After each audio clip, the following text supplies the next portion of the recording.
ሰላም ውድ የላፍቶ ኦንላይን ቲቪ ተከታታዮች፣ ይህ የላፍቶ እንግዳ ፕሮግራማችን ነው። በዛሬ የላፍቶ እንግዳ ፕሮግራማችን እንግዳ አድርገን ይዘንላችሁ የቀረብነው የንፋስ ስልክ ላፍቶ ክፍለ ከተማ አስተዳደር የግንባታ ፍቃድና ቁጥጥር ኃላፊ አቶ ይስሐቅ ነው። አቶ ይስሐቅ እንግዳችን ስለሆኑ መጀመሪያ በጣም ከልብ አመሰግናለሁ። ሌላ ትልቅ ምስጋና ደግሞ ያለን የኮሙኒኬሽን ተቋምን ለማጠናከር የኮሙኒኬሽን ተቋም የጀመረውን ስራ ከግብ እንዲደርስ በግሎም በተቋም ደረጃ ለምታደርጉት ጥረት በጣም ማመስገን እፈልጋለሁ። እኛም እናመሰግናለን። ተቋማችሁ እኛንም ለመደገፍ ቀን ተሌት የሚንቀሳቀስ ተቋም ስለሆነ በጋራ የመስራትና በጋራ የመደጋገፍ ስራ በጋራ ለመስራት ፍቃደኛም ነን። ከዚህም በኋላ እየተደጋገፍን እንሄዳለን። ስለ ምስጋናውም እናመሰግናለን። እንደ ክፍለ ከተማ እየሰጠን ያለነው ለህብረተሰቡ 5 አገልግሎቶች አሉ። የመጀመሪያው ግንባታ ፍቃድና ቁጥጥር ቡድን የሚባለው ነው። እዚህኛው ቡድን ላይ የአዳዲስ ግንባታ ፍቃዶች፣ ማሻሻያ ግንባታ ፍቃዶች፣ የማራዘሚያ ፍቃዶች የሚስተናገዱበት ቲም ነው። ይሄ አርክቴክቶችን ያካተተ ስትራክቸራል መሐንዲሶችን የያዘ የትኛውም ጥያቄ የመጣውን ጥያቄ ተቀብሎ የሚያስተናግድ ቲም ነው ማለት ነው። ሁለተኛው ግንባታ ቁጥጥርና ክትትል የሚባል ቲም ነው። ይሄ ቲም የተሰጡ ግንባታ ፍቃዶች እንደሚታወቀው ሰው ፍቃድ ከወሰደ በኋላ በህጋዊ ክትትል መሄድ ስላለበት የነዛን የተሰጡትን ፍቃዶች ክትትል የሚያደርግ ቲም ነው ማለት ነው። ፍቃድ ሰርቲፊኬት ከሰጠን በኋላ ያ ሰው ቀጥታ ሄዶ አይገነባም። ከኛ አንድ ተወካይ ባለሙያ ስለ ግንባታው ሪስክ የሚወስድ ባለሙያ መወሰድ ስላለበት የክትትል ቲም ነው። ይሄ ቲም የማስጀመሪያ ፍቃድ ይሰጣል፣ ክትትል ያደርጋል፣ ኢንስፔክሽንም ጭምር ያደርጋል። ሶስተኛው መጠቀሚያ ፍቃድና ኢንስፔክሽን ቡድን ነው። ይሄም የተጠናቀቁ ህንፃዎችን ለመጠቀም ዝግጁ ሲሆኑ ሰው ለጥቅም ላይ እንዲያውል በተሰጠው ፍቃድ መሰረት ስጋት የለውም ወይ፣ የተለያዩ ደግሞ ለህብረተሰቡ ለእንቅስቃሴ የሚሆኑ ነገሮችን አሟልቷል ወይ ብሎ በደንብ መርምሮ በተሰጠው ፍቃድ መሰረት መጀመሪያ ፍቃድ ተሰጥተናል፣ ክትትል አድርገናል፣ በዛ መሰረት ተጠናቋል ወይ የሚለውን አይቶ የመጠቀሚያ ፍቃድ የሚሰጥ ነው። ኢንስፔክሽንም ይሰራል። አራተኛው የውጭ ማስታወቂያ ቡድን ነው።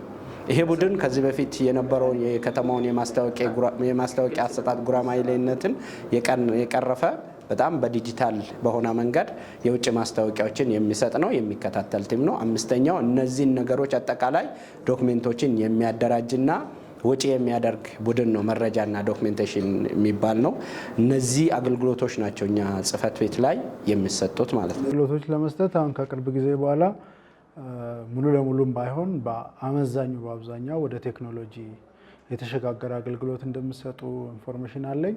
እሱንም ጨምሮ አጠቃላይ ምቹ የስራ ሁኔታ መፍጠር፣ ቀልጣፋ አገልግሎት ለማህበረሰቡ መስጠት፣ ከዚህ በፊት የሚነሱ ነገሮችን ለማሻሻል የተካሄደበት ርቀትና በዚህ ምን ውጤት ተገኝቷል? በጣም ጥሩ። ይሄ በጣም ወሳኝ ጥያቄ ነው ያነሳህልኝ። በተለይ ተቋሙ ከተለያዩ ብልሹ አሰራሮች ጋር ተጋላጭነት ጋር በተያያዘ በየጊዜው ስሙ ሲነሳ የነበረው ተቋም ነው። እሱን ለማሻሻል አንደኛው የመጀመሪያው ግብ አይሆንም፣ አንደኛው ቴክኖሎጂዎችን መጠቀም ነው። እዚህ ከዛ አንጻር ተቋማችን በቋሚነት የኢሰርቪስ አገልግሎት ተጠቃሚ ነው። የትኛውም ግንባታ ገንቢ አካል በኦንላይን ካመለከተ በኋላ ነው እኛ ጋር በአካል የሚመጣው። ስለዚህ እንደ አጠቃላይ እንደ ከተማ ኢሰርቪስ እንጠቀማለን። እሱ አንዱ ሲስቴማችን ነው። እዛ ውስጥ ያለፈ ፍቃድ ነው ፕሮሰስ ተደርጎ የሚሰጠው። ሁለተኛ ኢሰርቲፊኬሽን የሚባል ሙሉ በሙሉ ወደ አገልግሎት የገባንበት አለ። ይሄ የኪውአር ኮድ ያለበትና እንደ ከተማ አጠቃላይ ከወረዳ እስከ ከተማ ድረስ የሚሰጡ ፍቃዶች ጥራታቸው ቴክኒካል ነገሮቹም በደንብ ከከተማ ድረስ የሚታወቅና በአንድ ማዕከል ሪፖርቶች የሚታይበት ሲስቴም ነው። እሱን ሲስቴም ሙሉ በሙሉ ጀምረን አገልግሎት እየሰጣን ነው። ቅድም ያነሳዋቸው አራቱ ቡድኖች ላይ መረጃና ዶክመንቴሽንን ሳይጨምር አራቱ ቡድኖች ሰርቲፊኬት ሰጪ ስለሆኑ እነዛ ላይ እነዚህን ነገሮች እየተጠቀምን ነው። ይሄ ጄኔራሊ እንደ ከተማ የምንከተላቸው ናቸው። እንደ ክፍለ ከተማ ደግሞ ከቴክኖሎጂ ከመጠቀም አንጻር በተለይም የቴሌግራም ቻናሎች በኪውአር ኮድ የተዘጋጁ የቴሌግራም ቻናሎች አሉ። እነዛ ቻናሎች ላይ አዳዲስ መመሪያዎችን እንጭናለን። ህብረተሰቡ ፊት ለፊት ላይ ያለ ምናልባትም እናንተም በየጊዜው ስለምትመላለሱ ታውቁታላችሁ። እስካን አድርጎ ቤቱ ሄዶ ምን ይዤ ነው የሚሄደው ይሄን አገልግሎት ሲፈልግ ሲል እዛው አይቶ ይሄ መመሪያ እኔን ይገድበኛል ብሎ ለመመሪያው ምላሽ ለመስጠት መረጃዎችን አደራጅቶ የሚመጣበትን ሲስተም ፈጥረናል። ሌላኛው ለቀጣይ የምንመጣበትን ቢሆን ሌብነትና ብልሹ አሰራርን የሚጠቁምበትንም ሲስተም በሲስተም አድርገናል። እዛው ላይ QR ኮድ ላይ ሲስተም ውስጥ ይገባል። እዚህ ቦታ ላይ እንደዛ አይነት ነገር አለ ብሎ ይጠቁማል። የተደራጀ ቲም አለ። ያ ቲም ይህንን ይከታተላል። ሌላኛው የክፍለ ከተማው የግንባታ ፍቃድ መረጃ በተለይም ሚዛና ወቅት ላይ መረጃ መጥፋት የሚባለውን በጉግል ክሬት አድርገን የትኛውን መረጃ ጉግል ላይ ጭነናል ማለት ነው። ለምሳሌ ዶክሜንቶች ሃርድ ኮፒዎች ጠፉ ቢባሉ በሶፍት ኮፒ የትኛውን ቢሮ ላይ ተከፍቶ የአመት አፈጻጸም የ6 ወር አፈጻጸም የሚባሉ ነገሮችን ሙሉ መረጃ እስካን ተደርጎ የተያዘበት ሁኔታ አለ ማለት ነው። ከዛ ውጪ እነዚህ ቴክኖሎጂዎች ናቸው። ሌሎችም እያለማን ያለ ነው። ክትትል ላይ በተለይ ክትትልና ቁጥጥር ነው የከተማው ራስ ምታት እየሆነ ያለው። እሱንም የምናዘምንበትን መንገድ እያደራጀን ነው። ይህንን ከኢኖቬሽን ጋር ተነጋግረን ወደ ተግባር የምናስገባው ይሆናል ማለት ነው። ከዛ ውጪ አያይዘ ያነሳው የቢሮውን ምቹ ከማድረግ አንጻር ነው። እንደሚታወቀው ይሄ ተቋም ሌላ ቢሮ ላይ ነው የነበረው። ይህንን ቢሮ ሪኖቬት ተደርጎ ከተገባም በኋላ አንደኛ ቢሮው ሲታደስ እኛ ነን የመራ ነው። ዲዛይን ሰርተን በአግባቡ የኛ ባለጉዳይ ፍሎው ምን ይመስላል የሚለውን ጥናቱ እጃችን ላይ ስላላ በዛ መሰረት ነው የሰራ ነው። ማንም ሰው ልክ እኛ ቢሮ ሲመጣ በር ላይ ምን አገልግሎቶች እንደሚሰጡ ቢሮ ሳይገባ ተለጥፏል በዲጂታል መልክ። እሱን አይቶ እጁ ላይ ከያዛ ይገባል፣ እጁ ላይ ካልያዛ ወደ ቀጣይ ሄዶ ይዞ ይመጣል። ከዛ ልክ እንደገባ ኢንፎርሜሽን ዴስክ አለን ፊት ለፊታችን ላይ። ከዛ ፋይል ወጪ የሚደረገው እንደ ከሌሎች ተቋማት የሚለየው ፊት ለፊት ነው። እንደሚታዩት ኃላፊ ቢሮ እዚህ ጋር አለ። ቀጥታ ፊት ለፊት ወጪ የሚደረጉ ፋይሎችን ያያል። እዛ ቦታ ላይ ትርምስ ካለም ማኔጅ ለማድረግ ይጠቅማል። ከዛ አገልግሎት የሚሰጡ ተቋማትን ቶሎ ቶሎ ባለ ጉዳይ የሚበዛባቸውን ወደፊት አድርገን ቢሮውን ሪአሬንጅ አድርገናል። ከዛ ውጪ ደግሞ ሳቢ እንዲሆንም እንደሚታዩት በስፖንሰር በተለያዩ መንገድ በጣም ቢሮአችን የዘመነ ነው ብለን ነው የምናስበው። ስለዚህ ይህንን ለማድረግ ሰራተኞቹንም ማሳትፈን ተገልጋዩንም ማሳትፈን በጣም በጥሩ ሁኔታ ማኔጅ ለማድረግ እየተሞከረ ያለበት ሁኔታ ነው ያለው ማለት ነው። ህገወጥ ግንባታ ላይ የእርሶ ተቋም ግምገማ ምን ይመስላል? ህገወጥ ግንባታ እንዳይስፋፋም የእናንተ ተቋም ኮንትሪቢዩሽኑ ምንድን ነው? መከላከልም ላይ ድርሻው ምንድን ነው? ይሄ ስራ እንደ ክፍለ ከተማችን ከዚህ በፊት በጣም ስሙ ጎልቶ የሚነሳ ነው። መሻሻሎች እንዳሉ በደንብ አውቃለሁ። አሁን ያለው ምን ይመስላል? መከላከሉ ላይ የእናንተ ድርሻ ምንድን ነው? ህገወጥ ግንባታ ሁለት መልክ አለው። አንደኛ ህጋዊ ግንባታን ይዞ የማስፋፋት ስራ እና የተለያዩ ህገወጥ እንቅስቃሴዎች ከተሰጠው እርከን ውጪ መንቀሳቀስን ህገወጥ ግንባታ እንለዋለን። ሁለተኛው ምንም አይነት ፍቃድ ሳይኖረው ግንባታዎች የሚገነቡ ግንባታዎች ናቸው። ስለዚህ ሁለት መልክ አለው ማለት ነው። የመጀመሪያው መልክ እኛን ይመለከታል። በቀጥታ ፍቃድ የሰጠው አካል ቅድም መግቢያ ላይም ሲያነሳ እንደነበረው ፍቃድ ከሰጠን በኋላ ክትትል እናደርጋለን ብያለሁ። ስለዚህ ያ የክትትል መላላቶች ያሉባቸው ቦታዎች ላይ የሚከሰቱ ግንባታዎች ናቸው ማለት ነው። ክትትል መላላት ባይኖረውም ሰው በራሱ ፍላጎትም ሳያሳውቅ የሚሰራበት አግባብ አለ። እሱ ላይ እኛ ያለን አቋም እንደ ክፍለ ከተማ ለየት ያለ አፕሮች ነው የምንከተለው። ከዚህ በፊት ሰው ግንባታ ፍቃድ ይወስድና ወይ ወለል ጨምሮ ወይ የሆነ ቤት ጨምሮ ሰርቶ ተቀጥቶ ወደ ሲስቴም የመግባት ልምድ ነበረው። እሱን ልምድ ቶታሊ ያስቀርተናል። ምን አድርገን ነው እኛ ፍቃድ ስንፈቅድ አማካሪ የሚባል አካል አለ፣ ኮንትራክተር የሚባል አካል አለ። እኛ ጋር ውል ተፈራርሞ በሰጣችሁን ፍቃድ መሰረት ግንባታ እገነባለሁ ጨርሼ አስረክባለሁ ብሎ የተፈራረመው ውል አለ።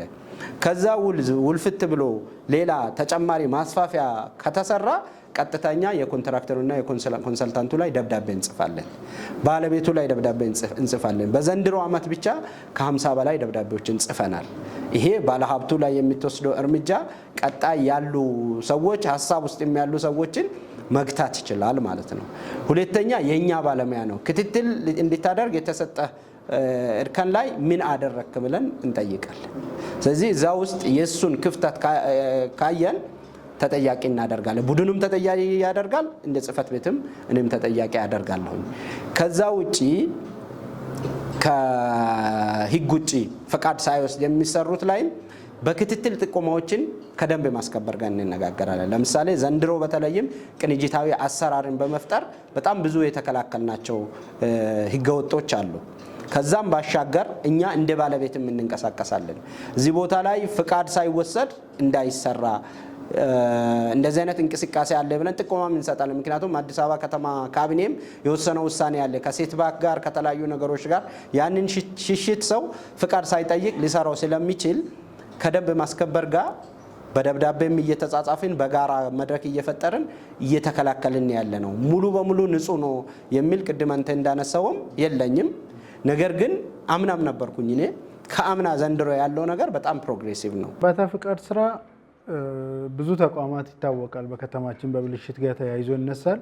አገልግሎት አሰጣጡ በተለይ የግንባታ ፍቃድ አሰጣጡና ቁጥጥር ስራው ከእጅ መንሻ ጋር በጣም የተቆራኘ በጣም ማህበረሰብን ያማረረ መጥፎ ኢሜጅ የሚያስያዘ ስትለወጡ እንኳን ለውጡን ቶሎ ለመቀበል ሰው የሚቸገር ቀድሞ የነበረ ነገር ይጎትተ የለ እንደዚህ አይነት ማህበረሰብ ውስጥ የፈጠረ ነገር ያለ ይመስለኛል። ለምን ዛሬ ከወረዳ ጥያቄ ስንቀበል ሁሉም ወረዳ ይልካል። ይህንን በተመለከተና አብዛኛው እየተነሳ ያለው ከብልሽት ከእጅ መንሻ ጋር የተያያዘ ነው ይሄ ስራ በተለይ ወረዳ ላይ ይባላል። የእርሶ ተቋም ግምገማ ምንድን ነው? ትክክል ነው። ይህንን በሁለት መልክ እንየው። አንደኛው ስነ ምግባር ከጎደላቸው ባለሙያዎች ይነሳል።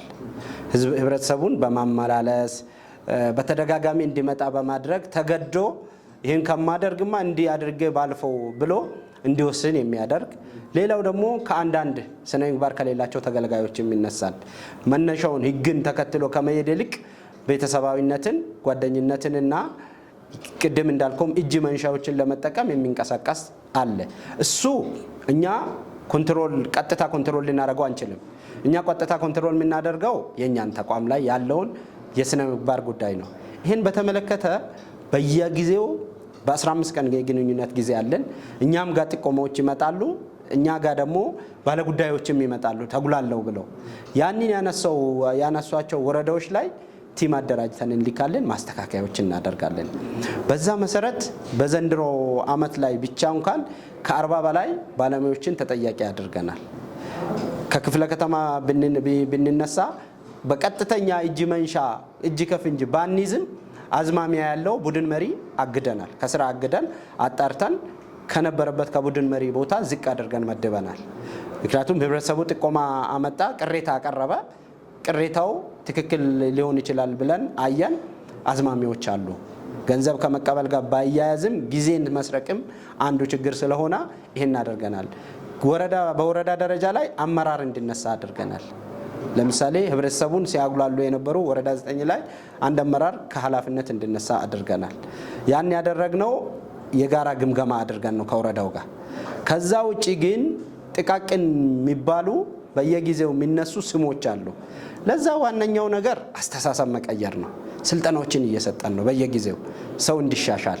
በክፍለ ከተማ ደረጃ የሰኞ ጠዋት መድረክ ላይ ይሄ ጉዳይ እንደ አጀንዳ ይነሳል። ሳምንቱን ስናስተናግድ ምን አይነት መስተንግዶ ሰጠን፣ የትኛው ቡድን ላይ ምን አይነት ቅሬታ ተነሳ ብለን መዝገቦችን እናያለን። ከዛ ውጪ የጽህፈት ቤቱ ሰራተኛ ወጥ የሆነ ዩኒፎርም ሳይለብስ እንዳይንቀሳቀስ አድርገናል። ያ ያደረግነው የውስጥም የውጭም ደላላ አለ እዚህ አካባቢ ላይ እና ይህን የሚያተራምሰውን ነገር ሌጋል በሆነ መንገድ እንከላከለው በሚል ለምሳሌ ዩኒፎርም ሳይለብስ ከምሳ ሰዓት ውጭ የሚንቀሳቀስ ባለሙያ ካለ ከስኮር ካርዱ ላይ ይቀነስበታል። ይህን ያውቃል፣ ተግባብተናል። በዛ መሰረት ለመከላከል በጣም ብዙ ጥረቶችን እያደረግን ያለ ነው።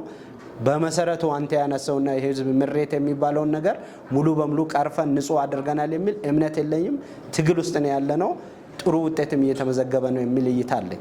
አብዛኛው ከብልሽት ጋር የተያያዘ ስፔሲፊካሊ የመጡ ነገሮች አሉ። ግን እንደው ዝም ብዬ ጠቅለል ለማድረግ ያህል አንደኛው የግንባታ ፈቃዶች አይታደሱም ጊዜ ሲያልፍባቸው፣ እሷም የመደራደሪያ ምንጭ ናት። አንድ ከተፈቀደው በላይ ቅድም እርሶ በደንብ አንስቶልኛል። አሁን በዘንድሮ ቶለሬት እያደረግን አይደለም እንደውም ያሉኝ ከተፈቀደው በላይ ለምሳሌ ክፍለ ከተማ G+3 የሚፈቅድ ከሆነ 4-5 ዝም ብሎ የሆነ እንትን ጨምሮ የመገንባት ነገሮች አሉ። ሌላ ሶስተኛ ደግሞ የመጠቀሚያ ፍቃድ ሳይወስድ ሰው ግንባታ ሳይጨርስ አፕሩቭ ሳይደረግለት ወደ ስራ ይገባል። ከተማ ውስጥ ማየት የተለመደ ነገር ነው። አሁን ከኮሪደር ጋር ተያይዞ ብዙ ዲስካሬጅ እየተደረጉ ነው፣ ቁጥጥሩ እየበረታ ነው እንጂ ምን ሲያጋጥም ምን እያደረጋችሁ ነው? ቢያንስ ትክክል ነው። መነሻ ላይም ያነሳሁት ይሄንን ነው። ሰው ቅድም እንዳልኩም ፈቃድን ተገን አድርጎ ወለል ጨምሮ የመስራት ቅድም ያነሳው ከተሰጠው ውጪ ማስፋፋት የሚሉ ነገሮች ይኖራሉ። እሱ ላይ የተቀመጠ መመሪያ አለ። አንድ ሰው ወለል ጨምሮ ሲመጣ ወይም ከተሰጠው ፈቃድ ውጪ እንቅስቃሴ ሲያደርግ ምን አይነት ተቋም ሲሆን ምን ይቀጣል፣ ምን ይደረጋል የሚለው መመሪያ ላይ አለ። ቅጣቱም ከፍተኛ ነው። እሱን ቅጣቶች እንቀጣለን። ቅጣት ለብቻው አስተማሪ አይደለም። ቅጣት እንደ ቅጣት ሰው እንዲማሪበት ተብሎ የተቀመጠ ነገር ሊሆን ይችላል። ግን ያ እንዳይደገም ጥረቶች ማድረግ ያስፈልጋል። ስለዚህ ለዛ ቼክ ሊስት አዘጋጅተን ቅጣት ከመቀጣቱ በፊት የሰራበትን አግባብ እንመረምራለን። ኮንትራክተርና ኮንሰልታንት ቅጣት ውስጥ ያስገባ ነው በዚህ ምክንያት ነው። ሰው ቅጣትን እየፈራ አይደለም። ምክንያቱም ቅጣቱን የሚቀጣው ባለቤቱ ነው። ነገር ግን ህንፃ የሚሰራው ባለሙያ ነው። ያ የሚሰራው ባለሙያ አደፋፍሮ ነው እየሰራ ያለው። ላይሰንስ የሚሰጠው ደግሞ ይሄ ተቋም ነው ማዕከል ላይ። ስለዚህ ላይሰንስ እስከ ማገድ ድረስ እየደረስን ነው ማለት ነው። ይሄ አንዱ እነዚህን ነገሮች ለመግታት እየሄድንበት ያለው ነው። ሁለተኛ ቅጣቱም አነስተኛ ነበር ከዚህ በፊት። ምናልባትም ሰሞኑን ይሄንን ከንቲባ ጽሕፈት ቤት አስተካክሎ አምጥቶልናል። በጣም ደስተኛ ሆነናል። ምክንያቱም ሰው ህገወጥነት ላይ ቶለራንስ እንዳይኖር ተደርገው በደንብ ከፍ ያለ ቅጣቶች እየመጡ ስለሆነ ይሄንን አሁን የማስተዋወቅ ስራ እየሰራን ነው። ይሄን ጋደረጋችሁ እንዲህ ትሆናላችሁ እያን እያስኬድን ነው። በተለይ ከመጠቀሚያ ጋር ያነሳው ኮር ሀሳብ ነው። አብዛኞቹ ሰዎች መጠቀሚያ ፍቃድ ሳይወስዱ ህንፃዎችን ይገለገላሉ። ሲገለገሉ የምንቀጣበት ሲስተም አልነበረም። ማስጠንቀቂያዎች እንሰጣለን። እምቢ ብሎ ከቆያ ለደንብ ማስከበር ይሄን አስገድዱ እንላለን። ይላለን የነበረው። አሁን ግን ቀጥታ ግንባታ ፍቃድ እንዲቀጣ የቅጣት እርከን 100,000 ብር አስቀምጧል። ህብረተሰቡን በዚሁም ኢንተርቪው እንዲረዳ የምንፈልገው ይሄ 100,000 ብር እንደየ እርከኑ ሊያድግ የሚችል ስለሆነ እነዚህ ነገሮች ግንዛቤ ደብዳቤዎች ዛሬም ፈርመን እያወጣን ነበረ። ግንዛቤዎች እየፈጠርን ያለ ነው። ከዛ ውጪ ከክትትልና ከቁጥጥር ጋር በተያያዘ በቲሙ በደንብ እንዲመራ እያደረግን በየሳምንቱ ክትትሎች እየተደረጉ ነው ያሉት። የሚነሱ ነገሮች እኛ በተግባርም የምናረጋግጣቸው ናቸው። ይመጣል ሰው ከሰራ በኋላ ዝም ብሎ አይቀመጥም፣ ህጋዊ መሆን አለበት። ለምን ሰራ የሚለውን ግን እንደየደረጃው ቅጣቶችን እያሳረፍን ያለ ነው። ነገሮቹን ለማስተካከል በጣም ጥረት እያደረግን ነው የሚለውን እንዲያዝልኝ ነው። እነዚህ ከውጭ የመጡት ቅሬታዎች በተጨማሪ ተቋማት ውስጥ ስንመጣ በቅልጥፍና ለማገልገል ቅድም ቴክኖሎጂ ዘርግታቸዋል። አብዛኛው ሰርቪስ የተጀመረበት ተቋም ነው ይሄ። ግን እንደዛም ሆኖ ቶሎ ማስተናገድ ላይ ክራይቴሪያ አሟልቶ መጥቶ የፈለገውን ነገር ማግኘት ላይ አሁንም መንቀራፈፎች አሉ የሚባል ነገር የተለየ ችግር አለ። ስታንዳርድ አለን። አንድ ትልቅ ህንፃ ተገምግሞ በመሐንዲስ ተገምግሞ በስንት ጊዜ ውስጥ መውጣት አለበት የሚል ስታንዳርድ አለን። እሱን ስታንዳርድ ነው የምንከተለው። ያንን ስታንዳርድ ተከትሎ ያልሰሩ ባለሙያዎች ላይ ተጠያቂነት አስፍነናል። ዘንድሮ እንኳን በ6 ወር ግምገማችን ላይ በተለያየ ምክንያቶችን በመደርደር በትክክል ህብረተሰቡን ያልሸኙ ባለሙያዎችን ጠይቀናል። ከዛ ውጪ ግን እንደኛ ተቋም ከሆነ ግምገማው በጣም የተሻለ አገልግሎት እየሰጠን ነው። ዘንድሮ ላይ ፎካል ፐርሰን አስቀምጠናል። ሰው ሲመጣ መደነባበርም እንዳይፈጠር ቴክኖሎጂ የሚጠቀም ብዙ ሰው ነው ያለው ባይዘዌ። በዛው መጣን ደግሞ ቴክኖሎጂውን የማያውቁ እናቶች ይኖራሉ፣ አርሶ አደሮች አሉ። የማስፋፊያ ክፍለ ከተማ ስለሆነ ያንን ማድረግ ለማይችሉ ፊት ለፊት ላይ አንድ ፎካል ፐርሰን አለ። ምንድን ነው የፈለጉት? ፕላን ስምምነት ነው የሚፈልጉት? አዎ ፕላን ስምምነት የ2 ሰዓት ስራ ነው። በዛ ላይ ይሄንን ፎርም ሙሉ ብለን ከዚህ በፊት ፎርሙ እንኳን ኮፒ ቤት ነበረ ሰው ሲወስድ የነበረው። እኛ የራሳችንን ባጀት መድበን ወረቀቶችን አስመጥተን እዚሁ ነው ፕሪንት አድርገን የምንሰጠው። ምክንያቱም በዛ ምልልስ ላይ ሰው እየተቸገረ ያለው ሁኔታ ስለሚፈጠር ማለት ነው። ከዛ ውጭ ችግሩ እዚህ ምናልባት ሲታነጋግሩም ዘገየው የሚለውን ሰው ሊታገኙት የሚችሉት እኛ ተቋም ለብቻው አገልግሎት አይሰጥም። ከመሬት ጋር የተቆራኘ ነው። ከምዝገባ ኤጀንሲ ጽሕፈት ቤት ጋር የተቆራኘ ነው። ዕዳና እገዳ አምጡ ብለን እንልካለን። የካርታዎች ላይ ችግር ከተፈጠረ እነዛን ካርታዎች እስኪያስተካክሉ ድረስ ወርም ሊፈጅባቸው ይችላል። ያልተገደበ ጊዜም ሲወስድ እኛ ጋር መጀመሪያ አመልክቶ ነበር። ነገር ግን ሰነድ ስላላሟላ ይሄን አምጣ ብለን ሊከናል። እኛ እንረሳዋለን። ሰውየው ካልመጣ እኛ እንረሳዋለን። ምክንያቱም ያ ሰነድ ሲመጣ ነው ተሟልቶ ወጪ የሚደረገው።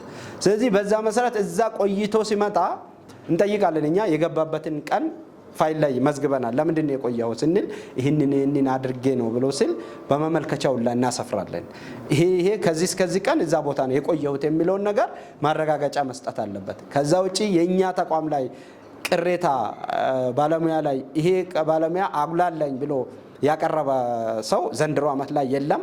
አንድ መረጃና ዶክመንቴሽን ቡድን መሪ ላይ ቀርቦ ነበረ፣ እሱንም እርምጃ ወስደናል። ስለዚህ በዛ አግባብ ለማቀላጠፍ በጣም ከፍተኛ ጥረቶች እያደረግን ነው። ማኑዋልም እየተንቀሳቀስን ነው ባለሙያ መድበን።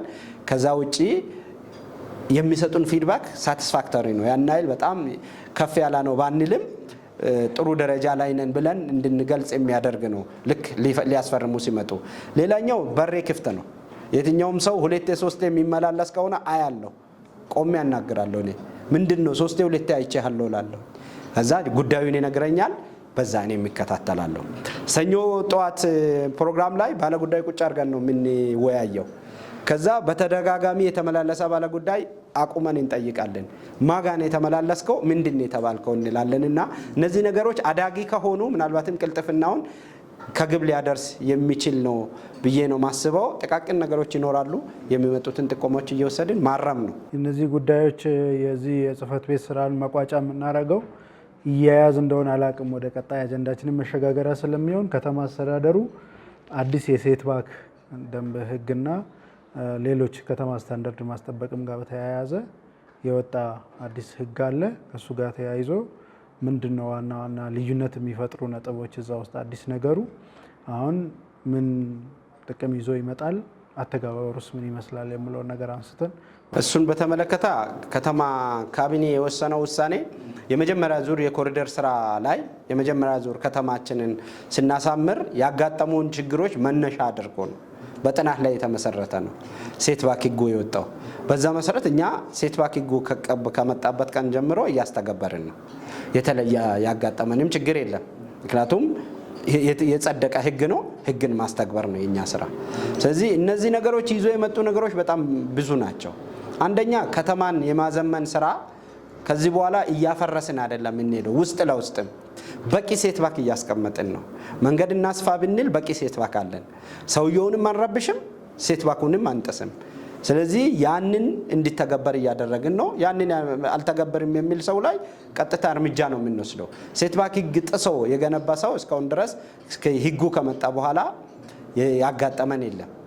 ግንዛቤ እንሰጣለን ለህብረተሰቡ ለራሱ ጥቅም እንደሆነ። ያ ሴት ባክ ባይዘ የግለሰቡ ጥቅም ነው የሚሆነው፣ እዛው ነው የሚጠቀመው እንጂ መንግስት ወስዶ ለሆነ ነገር አይደለም የሚጠቀመውና ስለዚህ ያንን ሴት ባክ እንደየመንገዱ ያው ሴት ባክ ሁሉም ቦታ ላይ አንድ አይነት አይደለም። ከትልልቅ መንገዶች ጀምሮ እየወረደ የሴት ባክ መጠኑም እየወረደ ነው የሚመጣውና ዋና መንገዶች ላይ 10 ሜትር የተቀመጠ አለ። ዋና ትልልቅ መንገዶች ላይ ኮሪደር እየሰራንባቸው ያለው ላይ አንተም እንደምታውቀው ስናፈርስ ነው የነበረው። ዘንድሮም ሁለተኛ ዙር ላይ ይሄ የተከሰተው እንደዚህ አይነት ህግ ስላልነበረ ነው ከዚህ በፊትና ይሄ በጣም ብዙ ትሩፋት ጥቅምም ስላለው ህብረተሰቡም ይህንን ተገንዝቦ የሚገነባቸውን ግንባታዎች ህግና አሰራርን ተከትሎ ሲሰራ የህንፃውም ቫልዩ ከፍ ይላል።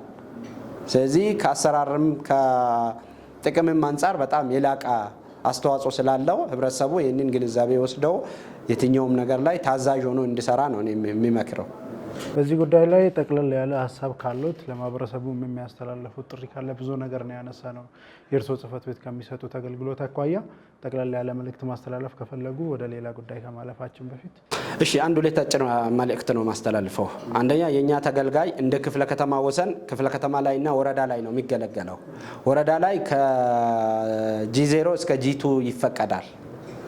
ክፍለ ከተማ ላይ ከጂ2 እስከ ጂ7 ይፈቀዳል። ይህን እርከን ይወቅ። መጀመሪያ ሰው ጥያቄ ከመጠየቁ በፊት ያሰበው ጂ+3 ነው የሚሰራው ሚል ከሆነ የት እንደሚጠይቅ ቅድሚያ አውቆ እንዲንቀሳቀስ እንመክራለን። ሁለተኛ የትኛውም አገልግሎት ላይ የሚያጋጥመውን ብልሽት እኔን ላያስተናግዱኝ ይችላል ብሎ ፊት አይቶ ፈርቶ መስተናገድ የለበትም። እስከ መጨረሻ ድረስ መታገል አለበት። ወረዳ ላይ ተበደልኩ የሚል መብት አለኝ የሚል ሰው ያልገባውም የገባውም ሊሆን ይችላል ይዞ ክፍለ ከተማ ድረስ እንዲመጣ ኃላፊዎችን በየደረጃ ያሉ ኃላፊዎችን እንዲያነጋግር እመክራለሁ። እኛ የምንሰጠው አገልግሎት መንግስት ባስቀመጠልን ስታንዳርድ መሰረት እንድንሰጥ ነው። ከእጅ መንሻ ነፃ እንድንሰጥ ነው። ተገቢ የሆነ ደሞዝና ተገቢ የሆነ ጥቅማ ጥቅም ተከብሮልን ነው እየሰራን ያለ ነው። የሆነ አካል እንዳይከፈው በሚል ሌላ ሀሳብ ውስጥ መግባት ሳያስፈልጉ መብቱን ብቻ አስከብሮ በአግባቡ እንዲስተናገድ ያጋጠመውን ነገር በግልጽ እንድናገር አሁን ያለውን የከተማውን ነባራዊ ሁኔታ እንድረዳ ነው የምመክረው። በጣም አመሰግናለሁ። ውድ የላፍቶ እንግዳ ተከታታዮቻችን የዛሬው ከአቶ ይስሐቅ ጋር የነበረን ቆይታ በዚህ ያበቃል። ቀጣይ በሌላ እንግዳ እንገናኛለን። ሰላም። እናመሰግናለን። በጣም እናመሰግናለን። በጣም